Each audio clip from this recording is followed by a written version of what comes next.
आसनसोल नगर निगम के प्रशासक दल के चेयरमैन जितेंद्र तिवारी ने रानीगंज त्रिवेणी देवी भालुटिया कॉलेज और रानीगंज गर्ल्स कॉलेज के अध्यक्ष पद से इस्तीफा दे दिया, जिसके बाद से राजनीतिक गलियारों में खलबली सी मच गई है। आसनसोल नगर निगम के प्रशासक दल के चेयरमैन जितेंद्र तिवारी ने रानीगंज त्रिवेणी देवी भालुटिया कॉलेज और रानीगंज गर्ल्स कॉलेज के अध्यक्ष पद से इस्तीफा दे दिया, जिसके बाद से अंचल के राजनीतिक गलियारों में खलबली सी मच गई। मिली जानकारी के मुताबिक जितेंद्र तिवारी ने उच्च शिक्षा विभाग के निदेशक को अपना इस्तीफा भेजा है, जिसमें उन्होंने लिखा कि राजनीतिक व्यवस्था के कारण वे इस पद से इस्तीफा दे रहे हैं, इसीलिए अविलंब उनके इस्तीफे को स्वीकार किया गया। आपको बता दें कि जितेंद्र तिवारी को रानीगंज के प्रतिष्ठित त्रिवेणी देवी भालुटिया कॉलेज तथा रानीगंज गर्ल्स कॉलेज की प्रबंधन समिति का अध्यक्ष राज्य सरकार द्वारा ही नियुक्त किया गया था। बीते दिनों मुख्यमंत्री ममता बनर्जी रानीगंज आई थी, उसके बाद ही जितेंद्र तिवारी ने इस पद से इस्तीफा दिया। वहीं उन्होंने रविवार राज्य के नगर विकास मंत्री फरहाद हकीम को एक पत्र लिखकर राजनीतिक गलियारों में भूचाल ला दिया। अब लोगों की नज़र सिर्फ इस पर है कि आगामी 19 एवं 20 दिसंबर को भाजपा के पूर्व राष्ट्रीय अध्यक्ष तथा केंद्रीय गृह मंत्री अमित शाह पश्चिम बंगाल के दौरे पर आ रहे हैं। इस दौरान जितेंद्र तिवारी क्या रुख अपनाते हैं। कल्पना तुंगे এবং বিজেপি আপনাকে ওয়েলকাম করছে আমিও বিজেপিকে ওয়েলকাম করছি যে ভাই যদি বেঙ্গল যদি কিছু করতে চান, আসানসোলে যদি কিছু করতে চান, তাহলে ববিদার সঙ্গে কথা বলে পয়সাটা পাঠাবার ব্যবস্থা করুন, যাতে এই শহরকে আগে এগিয়ে নিয়ে যেতে। ব্যক্তিগত তো জিতেন্দ্র তিওয়ারি কোনো ফ্যাক্টর না, এই শহরটা এগিয়ে যাওয়াটাই বড় ব্যাপার। তো আমি বলবো যে যারা বিজেপি যদি বলছেন যে তাদের খুব ভালো লাগছে, তো যদি ভালো লাগছে, আসানসোলকে যদি ভালোবাসেন, তো ববিদার সঙ্গে কথা বলুন, কথা বলে টাকাটা পাঠিয়ে দেন, যাতে এই শহর আরও এগিয়ে যায়। মন্ত্রীকে পাঠানো হচ্ছে ফিরাদ হাকিম, এই নিয়ে বিশেষ জল খোলা হচ্ছে যে কি আপনার ভবিষ্যৎ আগামী। দেখুন, যে চিঠির কথা আপনারা বলছেন সেটা কনফিডেন্সিয়াল চিঠি। এর আগে 6-7 বার আমি এই ধরনের চিঠি দিয়েছি আমাদের মাননীয় মন্ত্রীকে। সেই চিঠিগুলো কোনোদিন প্রকাশ্যে প্রেসের কাছে যায়নি। এই চিঠিটা কেন প্রেসকে দেওয়া হলো আমি জানি না, কিন্তু যারাই দিয়েছেন এটা ঠিক করেননি। এবং এটা কর্পোরেশনের একটা প্রধানের সঙ্গে সেই দপ্তরের মন্ত্রীর বিভিন্ন সময়ে চিঠি লেখালেখি হয়, বিভিন্ন দাবি দাওয়া নিয়ে আমরা বলি, তারা সুপরামর্শ দেন। এটা একটা পার্ট অফ দ্য কী বলবেন বিজনেস অফ কর্পোরেশন। তো সেটা কেন প্রেসকে দেওয়া হলো জানি না। এবং এই চিঠির কন্টেন্ট নিয়ে আমি যা বলার আমার মন্ত্রীকে বলেছি, আমি ওনার সঙ্গেই কথা বলবো, অন্য কারোর সঙ্গে কথা বলবো।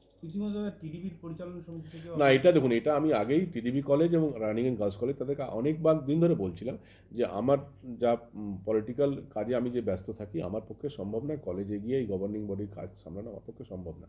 আমি 2-3 বার আগেও বলেছিলাম এবং লাস্টেও, এখন যেহেতু টেনিওর শেষ হচ্ছে, আমি রিজাইন করেছি। ওনাদেরকে বলেছি যে অন্য কেউ যে বেশি সময় দিতে পারবে তাকে এই দায়িত্ব দিন, আমি এটা পারবো না, আমার পক্ষে সম্ভব না।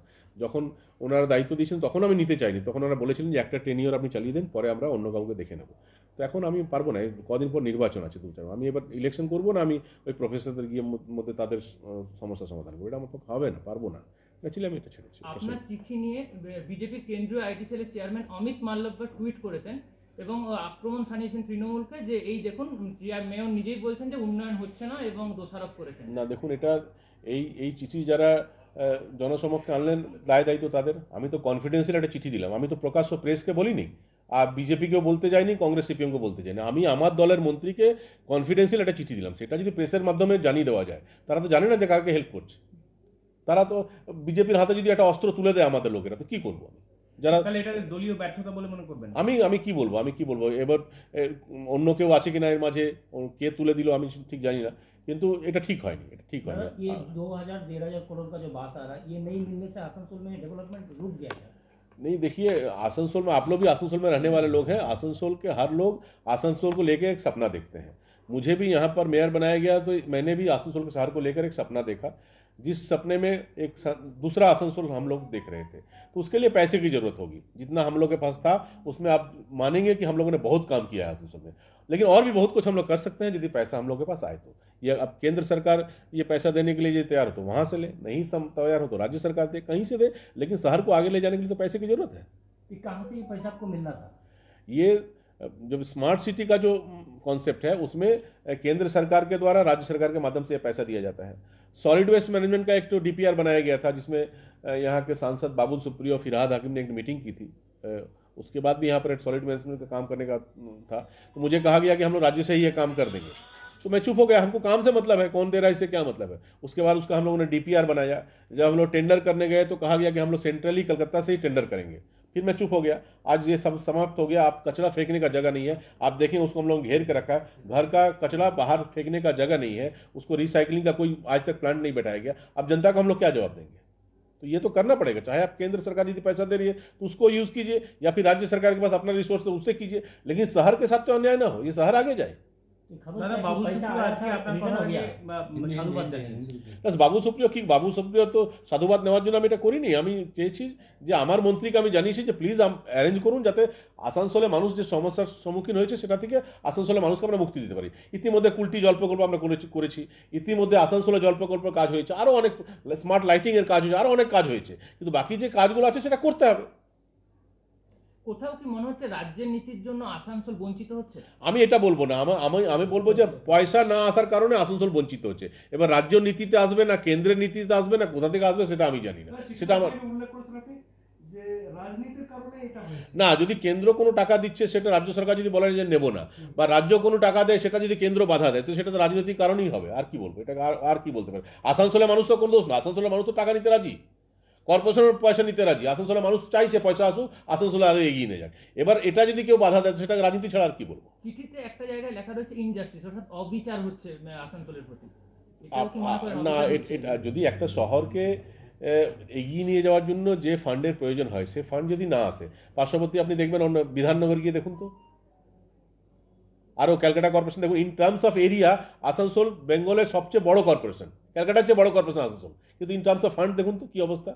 তো কী বলবো, এটা ইনজাস্টিস বলবো না? ক্যালকাটায় আরও অনেক রকম সুযোগ সুবিধা, অন্যান্য KMDA আছে, আরও অনেক ডিপার্টমেন্ট আছে যারা ডেভেলপ। আসানসোল তো সবটাই আমাদেরকে করতে হয়, যেটা আমাদের সেটাও আমাদেরকে করতে হয়, যেটা আমাদের নয় সেটাও আমাদেরকে করতে হয়। আসানসোল বলতেই কর্পোরেশন, যে কোনো মানুষের কাছে যে কোনো সমস্যা কর্পোরেশন। তো আমাকে ঠিক আছে, এই সুনাম আমরা অর্জন করেছি, আমাদের সমস্ত কাউন্সিলররা স্টাফরা সবাই মিলে এটা করেছি, MLA-রা সাপোর্ট করেছেন, আমরা করেছি। কিন্তু তারপর তো মানুষের এত প্রত্যাশা যখন বেড়েছে, প্রত্যাশা পূরণের জন্য আমাদেরকে তো সেলফ সাফিসিয়েন্ট করতে হবে। সেটা কে করবে? সেটা আমাদের সরকারই করবে, আর কে করবে? वहीं दूसरी ओर इस विषय में आसनसोल भाजपा जिला अध्यक्ष लखन घुरई का क्या कहना है, आइए जानते हैं। যে আসানসোলকে বঞ্চিত করা হচ্ছে, টাকা দেওয়া হচ্ছে, স্মার্ট সিটিতে ইনভেস্ট করা হয়নি, এ নিয়ে আপনাদের মন্তব্য কী রয়েছে? আমরা আগেই বললাম যে পশ্চিমবঙ্গে তৃণমূল কংগ্রেস 10 বছরে বাংলার কোনো উন্নয়ন করেনি।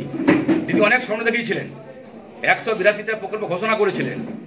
তিনি আজকে পশ্চিমবঙ্গে না শিল্প, না কৃষি, না বেকারত্ব, না রাস্তাঘাট, না উন্নয়ন, কিচ্ছু হয়নি। এটা বিজেপি প্রতি মুহূর্তে বলে আসছিল যে বাংলার উন্নয়ন হয়নি, এই সরকার সিন্ডিকেটের সরকার, এই সরকার তোলাবাজির সরকার। আমরা বলে আসছিলাম, বাবুল সুপ্রিয় একের পর এক টাকা নিয়ে এসছেন রাস্তার জন্যে, ব্রিজের জন্যে, আমাদের হসপিটালের জন্যে। সেই কাজকে আটকে দিয়ে পরে এই এলাকার উন্নয়ন করতে দেওয়া হয়নি, আমরা বলে আসছিলাম। আর আজ তেওয়ারি নিজে মুখে ফেরাদ হাকিমকে চিঠি করে বলেছেন যে 3,500 কোটি টাকা বাকি আছে, এখনো কাজ করতে বলছেন। কেন্দ্রীয় সরকার টাকাগুলো তার কাজ করতে হচ্ছে না, আমরা বলছিলাম, সেটা তেওয়ারি নিজে মুখে বলছেন। এর একটাই কারণ, এই দলটা পিসি ভাইপোর দল হয়ে গেছে। এই দলটা কয়েকদিনের পরে বাংলাতে সাইনবোর্ডে পরিণত হবে। বাংলার MP, মন্ত্রী, কাউন্সিলর, নেতা তারা সব দিদিকে বর্জন করে দলে দলে বিজেপিতে আসছেন, আর সেই কারণে নয় এ কথা বলেছেন। যোগেন্দ্র তিওয়ারি কি এবার আপনাদের দলে যোগ দিবেন এরকম কোন মনে হচ্ছে? দেখুন, আমাদের দলে দিলীপ ঘোষ বলেছেন অনেকগুলো ছাকুনি আছে, অনেকগুলো পদ্ধতি আছে, অনেকগুলো নিয়মকানুন আছে। এটা তৃণমূল কংগ্রেস নয়, এটা CPM নয়, এটা কংগ্রেস নয়। এই দলে আসতে গেলে কিছু নিয়ম, কিছু শৃঙ্খলা আছে। তিনি যদি ওই নিয়ম শৃঙ্খলা মেনে পার্টিকে চিঠি করে, জেলাকে চিঠি করে, রাজ্যকে চিঠি করার পরে আমরা বিবেচনা করব, বিবেচনা করার পরে সিদ্ধান্ত হবে কি হবে না হবে।